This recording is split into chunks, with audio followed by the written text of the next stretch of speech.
আজকের ঘটনাটি আমায় পাঠিয়েছেন মালদা থেকে অনুপমা মুখার্জি। ঘটনাটি শুনে আপনি বুঝতে পারবেন, যদি কোনো অপশক্তি আপনার বিবাহ বন্ধনে বেঁধে যায় তবে তাকে দূর করতে কতটা বেগ পেতে হয়। তবে আর বেশি কথা নয়, শুরু করছি আজকের সত্যবত ঘটনা।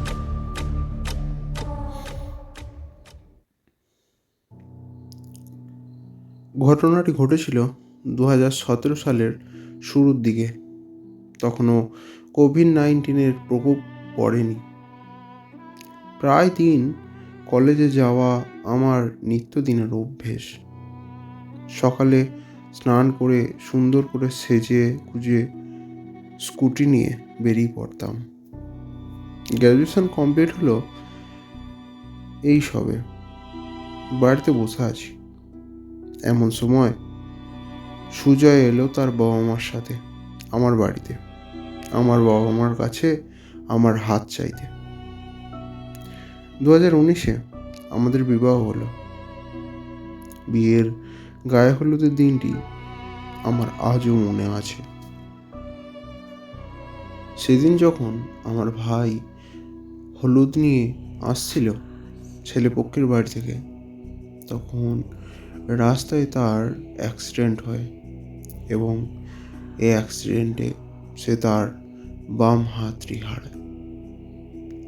ছেলেপক্ষের বাড়ি থেকে অনেকবার বলেছিল যে এই বিয়ে কিছুদিনের জন্য স্থগিত করতে, কিন্তু আমার ভাই চায়নি যে তার কারণে আমার বিয়েটা আটকাক। তাই যথাযথভাবে আমার বিয়ে হলো ঠিক সময়ই। আমি এমন অবস্থায় বিয়ে করতে রাজি হচ্ছিলাম না, কিন্তু যেখানে আমার বাবার মত সেখানে আমায় বাধ্য হতে হলো। বৌভাতের দিন যখন আমায় নিজের শ্বশুর বাড়ি যেতে হয়, তখন হঠাৎ গাড়িতে উঠি এমন সময় আঙুলটির দিকে লক্ষ্য পড়ল। কি, আঙুলটি তো আমার কেটে গেছে, সেখান থেকে টপ টপ করে রক্ত ঝরছে। কোনো রকমে সেটিকে রুমাল দিয়ে আটকে রাখলাম, লুকিয়ে রাখলাম যাতে কেউ দেখতে না পায়। জানি না, কেউ আবার হয়তো কুলক্ষণ বলে ধরে নেয়। তখন আমি আর সেই জিনিসটা নিয়ে বেশি ভাবলাম না। বিয়ে করে যখন থেকে আমি আমার শ্বশুর বাড়িতে এসেছি, কোনো না কোনো ঘটনা ঘটেই চলেছে। সারাক্ষণ মনে হচ্ছে যেন কেউ আমার দিকে নজর রাখছে। 1 বছর পর আমি প্রেগনেন্ট হই, কিন্তু সেই বাচ্চাটিও 7 মাস পর মিসক্যারেজ হয়ে যায়, যার কারণে আমি পরিবারের সকলের চোখে দোষী ছিলাম। শ্বশুর শাশুড়ি সবাই আড়াল থেকে আমায় বলেছে আমি নাকি অলক্ষী। বিয়ের আগে নিজের ভাইয়ের অ্যাক্সিডেন্ট, আর এখন প্রথম বাচ্চা নষ্ট হওয়া। এত কিছু চলছিল, তার মধ্যেই আমি আরও একবার প্রেগনেন্ট হই। আরও একবার খুশির আনন্দে আমার মন ভরে উঠেছিল। এবার আমি আর কোনো রিস্ক না নিয়ে আমার বাপের বাড়ি চলে এলাম। এখানে এসে যথাযথ আমার মন, শরীর সমস্ত কিছুই ভালো ছিল। একদিন হঠাৎ পেটে যন্ত্রণা ওঠায় আমায় হসপিটালে নিয়ে যাওয়া হলো এবং আমি এক ফুটফুটে বাচ্চা সন্তানের জন্ম দিলাম। কয়েক মাস পর আমি আমার ছেলেকে নিয়ে আমার শ্বশুর শাশুড়ির অনুগ্রহে শ্বশুর বাড়ি চলে যাই। শ্বশুর বাড়ি গিয়ে কয়েকদিনের মধ্যেই আমার ও আমার ছেলের প্রচণ্ডভাবে শরীর খারাপ হলো। রাত হলেই দুইজনে পড়তাম জ্বরের ঘোরে। আমার স্বামী বহু ডাক্তার দেখালেও আমাদের শরীর আর ঠিক হতো না। শেষকালে আমাদের এক ওঝা বা তান্ত্রিক কোচের কারোর কাছে নিয়ে যাওয়া হলো। সেখানে তিনি আমাদের বললেন আমাদের পরিবারের ওপর নাকি কোনো এক জিনের দৃষ্টি পড়েছে, সেটাও আবার নাকি নারী জিন। এবং তিনি আরও জানালেন, খুব সাবধান, ওই জিনটি এখন জেনে গেছে যে তোরা কি কারণে আমার কাছে এসেছিস। সে এরপর আরও খারাপ প্রভাব ফেলবে।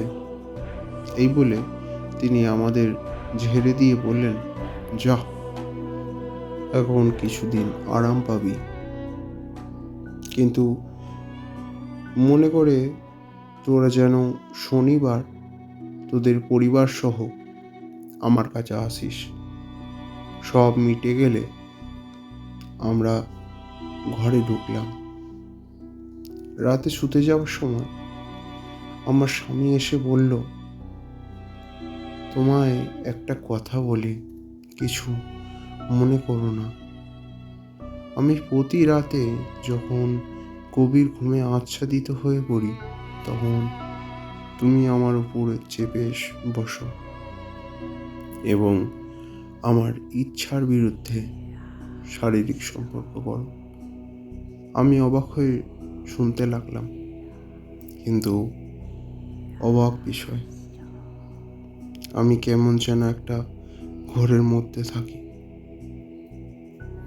আমি তাকে বললাম, না, আমি তো তোমার ইচ্ছার বিরুদ্ধে কখনোই মিলিত হই না। এইসব কথা বলছি এমন সময় বাচ্চাটি খুব জোরে কেঁদে উঠল, জোরে কাঁদতে লাগলো। আমিও ছুটে গেলাম তার কাছে। ঘরে গিয়ে দেখি আমার বাচ্চাটার হাওয়ার মধ্যে পা ধরে কেউ যেন ঝুলিয়ে রেখেছে। আমার বাচ্চা, আমি ছুটে গিয়ে তাকে ধরে আনি, নিচে নামিয়ে আমি তাকে আদর যত্ন করতে লাগলাম, তাকে ভোলাতে লাগলাম। আমার সাথে সাথে এই ঘটনাটির সাক্ষী সবাই হলো। তারপর আমরা সারা রাতই ঠাকুর ঘরের মধ্যে কাটালাম। সকালে উঠে সেই তান্ত্রিকের কাছে গেলাম, জানতে পারি তিনি কাল রাতেই নাকি মারা গেছে।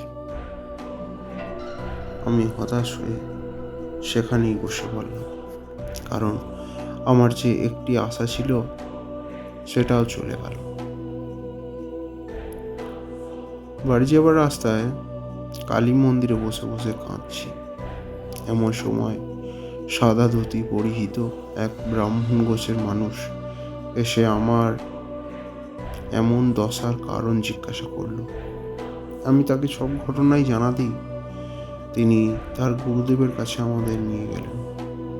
সেখানে গিয়ে জানতে পারি আমার গ্রামেরই কেউ আমার বিয়ের সময় এই জিনকে আমার সাথে বেঁধে দেয়, যার কারণে একের পর এক অঘটন শুরু হয়েছে আমাদের বাড়িতে এবং অশান্তি লেগেই আছে। সে আমার থেকে আমার ছেলে ও স্বামীকে দূর করার চিন্তা ভাবনায় ছিল। আমার যখন গায়ে হলুদের দিন, তখন সে তার প্রথম ক্রিয়া আরম্ভ করে আমার পায়ের মাটি নিয়ে, যার ফলে আমার ভাই তার একটি হাত চিরজীবনের মতো হারায়। এইসব বলে তিনি ক্রিয়ায় বসলেন। যথাযথভাবে আমার ভিতরে সেই জিনের প্রবেশ ঘটে এবং এরপর কি ঘটে আমার তা জানা নেই। পরে হুঁশ ফিরলে জানতে পারি সে নাকি আমাদের ছেড়ে কখনোই যাবে না বলেছে। সাধুজি আমাদের পরিবার সবাইকে একটি করে তাবিজ ও গৃহবন্ধন করে দিয়ে গেছেন। আমি যখন অজ্ঞানে ছিলাম তখন আমি নাকি তাণ্ডব করেছি সারা বাড়ি, সেই স্থানটির মধ্যে লণ্ডভণ্ড করে দিয়েছি। যাই হোক, এখন আমাদের পরিবারের মধ্যে সেই আতঙ্ক যায়নি। জানি না, সে হয়তো এই সুযোগটাতেই আছে যে কখন সে আমার ও আমার পরিবারকে ধ্বংস করবে। তো এই ছিল আজকের ঘটনা। ঘটনাটি ভালো লাগলে অবশ্যই আমাদের কমেন্টে জানিয়ে পাঠান। আপনার জীবনে যদি কোনো সত্যি ভৌতিক ঘটনা দেখে থাকে, তবে অবশ্যই আমাদের কমেন্টে থাকা জিমেলেতে লিখে পাঠান, যার সাহায্যে আমি আপনাদেরকে ফোন করে কল রেকর্ডিং করে সেই ভিডিও আপলোড করতে পারি। ধন্যবাদ।